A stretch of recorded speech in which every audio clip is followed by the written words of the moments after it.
Rồi, hello, em xin kính chào toàn thể anh em nha. Xin kính chúc anh em có một buổi sáng thật là vui tươi nha anh em. Mời anh em cà phê sáng với em ha. Xin phép mời anh em ly trà nha anh em.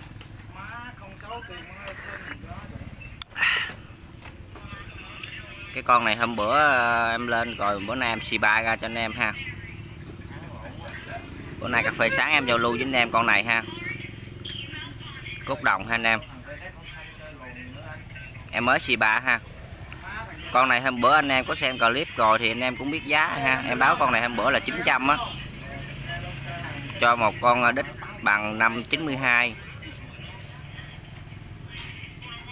Chủ đề Zippo ha anh em. Được khắc hoa văn full nắp.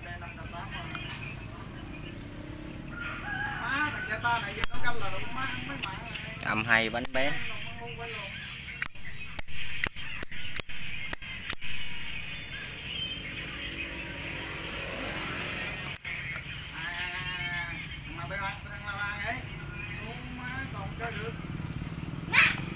Rất đẹp anh em. Xì ba ra cho nó ra cái lớp cốt đồng của nó ha.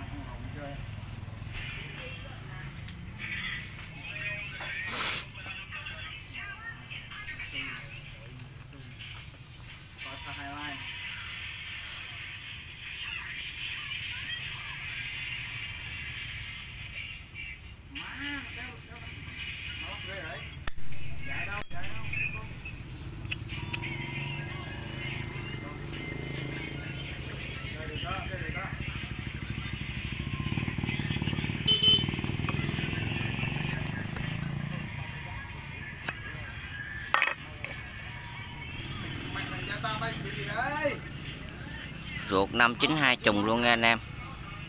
H92.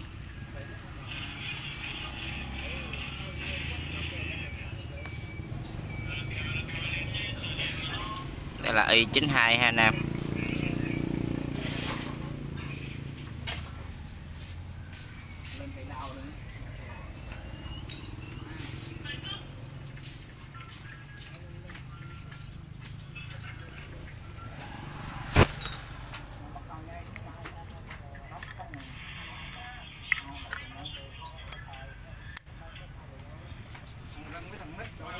Rồi bữa nay cà phê sáng em giao lưu lại với anh em con này ha.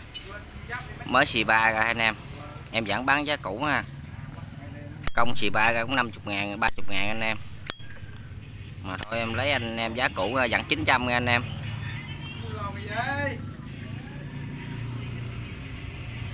Chủ đề Zippo rất đẹp.